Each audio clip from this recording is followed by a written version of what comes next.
Coming up, the wait to return to their school building continues for Buckhorn students and staff. We'll get the latest on just how long that wait may be.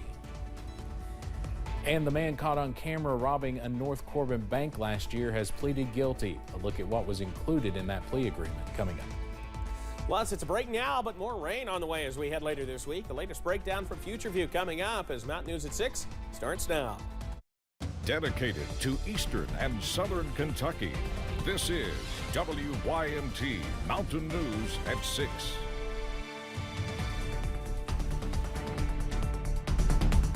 It's been nearly 6 months since the deadly flooding in eastern Kentucky. Entire schools were flooded and some are needing major renovations.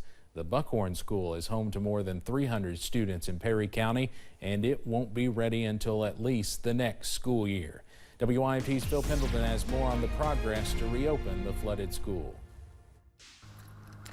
An empty parking lot, boarded up windows and doors. School leaders say that it's quiet now, but that's about to change in a major way. Here over the next few weeks, it's going to go more from I would say, here and there type work to everyday getting in and begin to do the processes that need to be done to get us back in school at Buckhorn. Behind the scenes, preparing and planning have been taking place, and some of the work will involve tearing out before new items can be installed. So there was a lot of work that was being done and continues to be done that maybe people can't see as they drive by the school, but I assure you there's probably not been a work day that's went by that something hasn't been done. Just cleaning out the school cost $3 million, and renovations could cost a lot more. Where lines need to be ran, anywhere from utilities to technology. For a while, we've been telling you about the supply chain issues. This school system is no different. Getting new materials in to have this school inhabitable once again has been an issue. For example,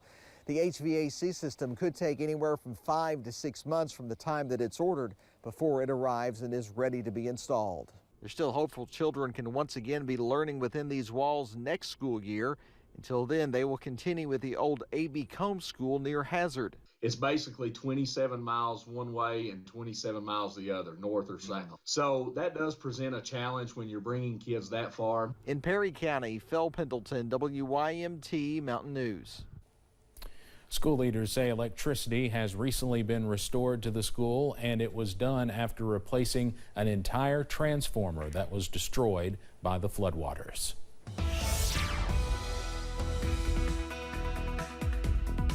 Well, quiet weather settling into the region tonight as we continue to watch the sun set out there. You notice those days getting a little longer each day. Yeah, we're getting a little closer to spring each and every day, though it's still quite a ways away. Here's a look outside right now. Mid-50s still in Hazard. That is 11 degrees warmer than we should be this time of year. And it is 6 o'clock out there. That's past where our normal daytime highs would be. Sun still out, at least partially there. It's Slade 58, excuse me, along the Mountain Parkway. Temperatures middle and upper 50s to near 60 still at this hour. Now, we are dry. It is a clean sweep on Pinpoint Doppler. But you can see some of those clouds still pushing on through the area, finally pushing out. They're out for now, but more on the way in as we head later into the forecast. The details coming up in a few. Steve? Evan, thanks. The man who robbed a North Corbin Community Trust Bank in September of last year has taken a plea agreement. Sean Fox of Laurel County pleaded guilty to robbery charges in federal court. In September, Fox was arrested after video surveillance showed him walking into the Community Trust Bank, passing a note to the teller and threatening her with a fake gun. Court documents show that he took $5,304 from the teller but dropped $403 and his fake gun in the bank lobby before leaving with $4,901. The plea agreement was entered into the court record on January 10th, but it's unclear if Fox has been formally sentenced. State police say 3 Bell County volunteer firefighters were arrested and charged with arson following an incident last June. An arson fire happened at an abandoned structure on Balkan Road in Pineville. The 3 Bell County volunteer firefighters arrested are 19-year-old Jacob N. Hobbs, 18-year-old Andrew Jordan Johnson, and an unnamed juvenile. All 3 have been charged with third-degree arson. A Central Kentucky woman is facing charges after a Richmond man's overdose death. Richmond police arrested Amanda Hornsby yesterday. She's charged in connection to the death of Carl Edwards after he was found dead in a restaurant bathroom. As Jeremy Toms reports, police say Hornsby sold Edwards the drugs that killed him. Richmond police say Carl Edwards was in a Waffle House along the Eastern Bypass Sunday night. It was there that he made a transaction with Amanda Hornsby and went into the restroom, where he was later found dead.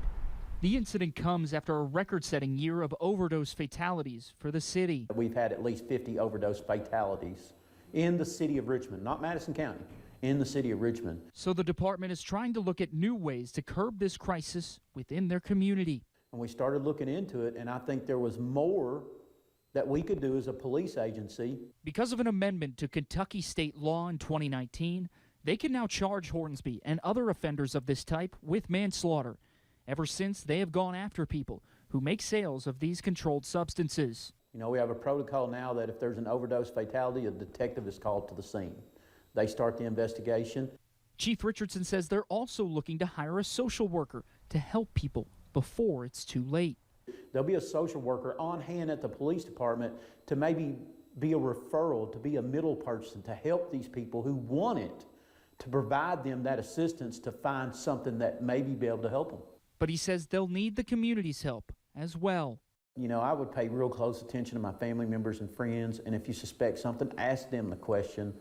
Ask them if something's going on that you can help them with and point them in the right direction. In Richmond, Jeremy Toms, WKYT. Hornsby faces charges of trafficking a controlled substance and manslaughter in the second degree. Supply chain issues have impacted a number of medicine shortages, but doctors say a diabetes-related medication might be among one of the worst.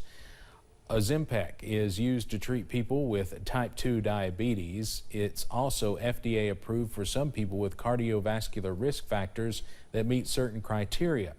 Meanwhile, many doctors have discovered it also helps with weight loss, and they are able to prescribe off-label and use safely for people who are obese. When this medication was released, all of a sudden we now have more indications for it. So it was released with the idea of, here's a great diabetes drug. Oh wait, now it works for heart failure. Oh wait, now it's working for obesity. So you've tripled its indication, but you haven't been able to triple its production. According to Kentucky Health News, the number of people living with diabetes in Kentucky has increased 28% since 2011. Doctors at TJ Sampson say that patients prescribed Ozempic should let their pharmacist know when they get down to a week's supply so the pharmacist can be prepared for their refill. Folks in Pike County and Pike County have been mourning the loss of a woman responsible for helping reshape the region. 77-year-old Phyllis Hunt of Pikeville died on January 2nd.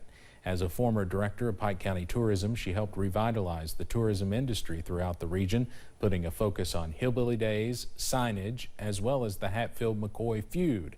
Former First Lady of Kentucky and Chairwoman of Pike County Tourism CVB, Judy Patton, says Hunt was a wonderful friend and will be dearly missed by the entire community. With Phyllis, you felt her love for you. And she did so much in her own sweet little way for this community in Pike County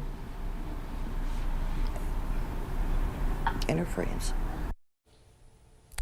Current Executive Director of Pike County Tourism, Tony Tackett, says Hunt was his mentor and he would never be where he is today without Hunt's guidance. We'll have more on the life and legacy of Phyllis Hunt tonight at 11. Coming up, we're continuing to watch shower chances as we head through the week. We'll break it all down next. Plus, after one Laurel County woman needed to be airlifted following a hiking incident, what safety tips should outdoor enthusiasts keep in mind before hitting the trails this winter? And Leslie County High School students are supporting a fellow classmate who was diagnosed with thyroid cancer several months ago.